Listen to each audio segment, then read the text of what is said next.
Right here. What's been the most difficult scene for you to write out of all the books? What's been the most difficult scene for me to write out of all the books? Most difficult.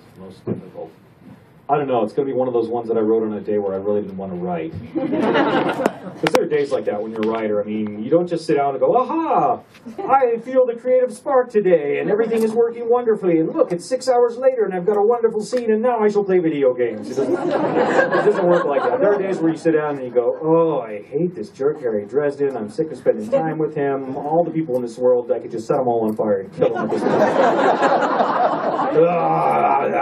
But I have to do work today because there's a deadline. So it's going to be one of those scenes that I wrote. And to be honest with you, after it's over, I can't tell the difference between the scenes I was all stoked up about and the ones that I just ground through. Although writing the whole slaughter scene in Full Moon in the police station where the loot crew gets loose and starts killing everybody. Totally stole it from Terminator, but that's okay. that was one of those ones that was like, after I got done writing that whole psychotic bit, I was like, okay, perhaps I shall go outside and not be near my wife and child for a while. I'm going to go walk around the block and maybe get some ice cream and come back semi-normal. Here with the bopper. Hey, did you ever run the role-playing game? Did I ever run the role-playing game? And also, is there any other supplements? Also what? Is there any other supplements coming out for it? I know they're planning some more supplements because they keep asking me questions. So I know they're doing some more stuff. As far as role-playing game personally, man, I would be the worst guy in the world to play that game. Can you imagine? I mean, can you imagine really trying to TM with me? And because I'm like this power gaming twink when I play, and I can't. Yes, it is that way. If necessary, I'll write it that way in the next one. I'd be like the worst player in the whole world. And then, I guess I could GM it, but too much like work. Back here. Yeah. What's the favorite line you've ever written that wasn't said by Harry? The favorite line I've ever written that wasn't said by Harry? Oh, gosh. Now you're asking me that. It's probably going to be something somebody said to insult Harry. You know, probably a Bob the Skull line. I always enjoy his dialogue because, I mean, he's just my inner puerile 14-year-old. I could just have him say anything I want, and it's cool. Pink shirt. Can a vanilla mortal become a wizard? A vanilla mortal, okay, everybody has got, well, not everybody, but almost everybody has got some measure of talent that they could develop into something. You know, like Billy and Billy's friends were normal people, and they learned how to do a spell that turned them into a wolf. So they can go do the werewolf thing. Although that's a little misleading because that's the universe as experienced by Harry Dresden, and when you're a wizard, everything's a spell. You know, that's how he looks at things. That's his filter. They look at it a little bit differently. But yeah, in the Dresden Files, really anybody could learn magic and could probably even become dangerous. There are very few people who would actually qualify as a wizard. I mean, you could go out and play basketball right now and start practicing and learning, and eventually you'd be a good basketball player if you kept practicing, working at it every day. I mean, you'd be good, but you might not make the Bulls. You know, I mean, you might whoop up from the playground, but when you get into the NBA, that's a whole different kettle of fish. So, straight back from me, holding up a book.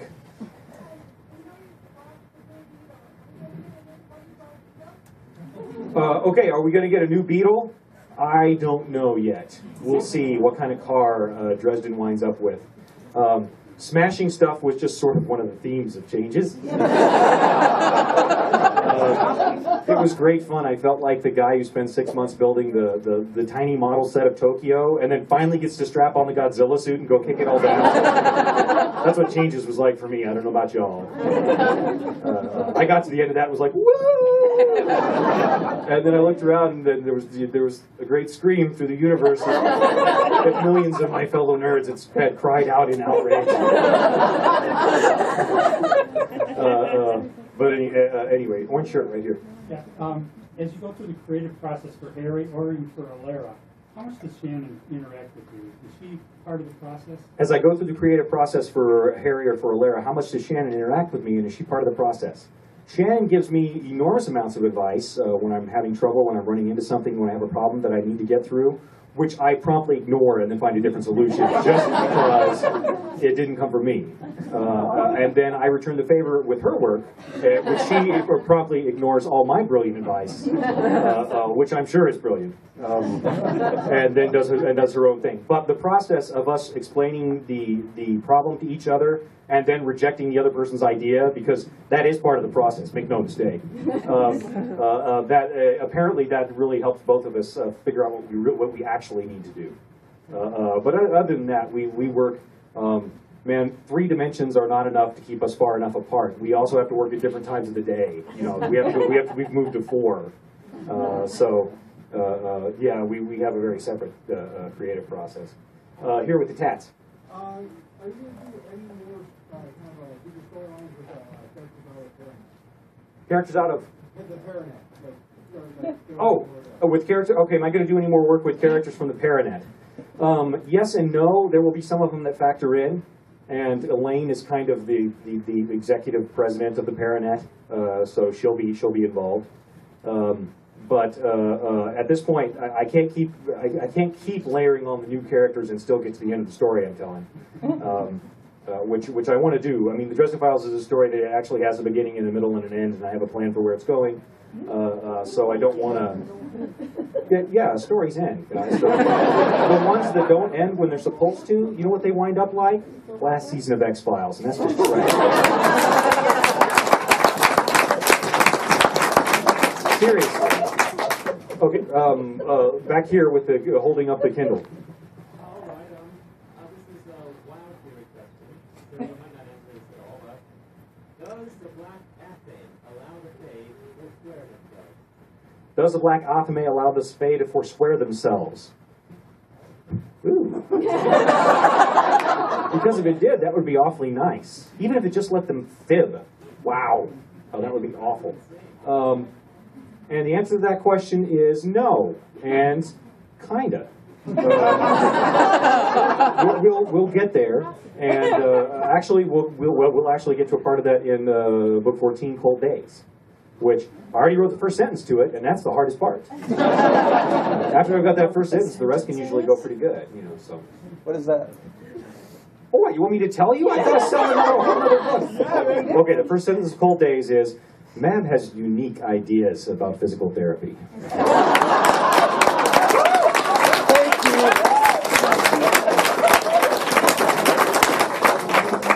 And we'll go from there. At the very back, waggling the copy of Ghost Story. Yes, that one.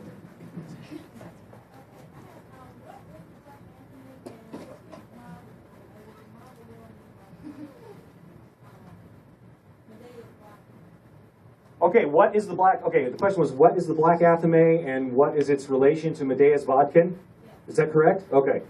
The black athame was Morgan Le Fay's athame. That was the one that got traded around in Grave Peril. Right? It was Grave Peril. Yeah. It was you guys know this stuff better than I do. It was at the vampire costume party, and everybody was swapping things around, and Harry had the cheesy vampire costume on, right? Well, an athame is a ritual knife that's used in magic, and while they aren't necessarily magical themselves, if you involve them in enough really cool big things that are going on, they start kind of gaining their own sort of power and their own sort of awareness, which is not to say they become intelligent or anything, but they become extremely dangerous tools. And that one was a very, very dangerous tool on a level with Amarachius, which is why it got traded that way. Medea's Vodkin is another athame that is far older and was used by far more classically documented witches. The ones who actually survived the falls of several empires, you still hear about them. Also a very bad news kind of implement, but anyway, but just so you know. Right here. James Marshall is like the voice of Harry Dresden as far as I'm concerned, and it was really sad to find out that he wasn't reading Ghost Story. Do you expect that he's going to come back for the future books? There's disappointment that Marsters was not reading Ghost Story. Do I expect that he'll be back for the future books? I have no reason to suspect that he won't be. He said that he likes doing them. Apparently there was some sort of personal emergency that kind of crashed on him at the last second here, so we had to get John Glover. We had to choose from folks who were in New York, not doing anything over the holiday weekend, and who were willing to get a contract on Saturday and start recording on Tuesday. So it was a fairly small field, but they said, "Hey, how about John Glover?" And I'm like, "John Glover? He played my favorite version of the devil ever." If I ever have the devil show up in the Dresden Files, he's gonna be played by John Glover. So, you know, in fact, I might actually have Harry Dresden sit down and say, "John Glover, what are you doing here?" Because somebody did that with Robert Redford at one point and seemed to get away with it. So, you know, maybe I would too. I don't know. Right here. You have a big disappointing cast of antagonists in the Dresden Files. And you have any prefer writing over others? I have a big supporting cast of antagonists in the Dresden Files. Are there any I prefer writing over others? Probably my top three favorites as far as antagonists go are Nicodemus, who is my arc bad guy. They do not come any worse than Nicodemus in my personal way of thinking in my head.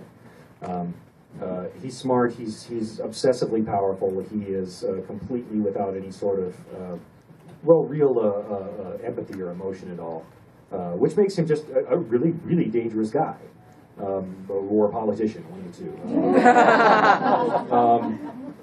two. Second is probably Laura Wraith, who thinks in principle it might be nice to be a good guy, but who has time? There's a lot of things for her to do, and really principles are one of those things that you can stop and admire occasionally if you know, you're not busy stabbing someone in the back. And then Marcone himself, Marcone is also is one of my favorite. Being able to write the short story from Marcone's point of view was really enlightening for me.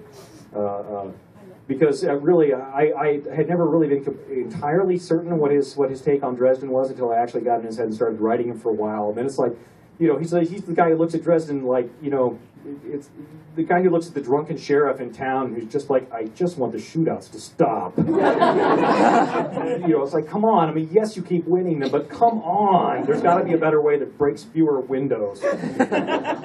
But at the same time, you know, he owns the Undertaker shop, so.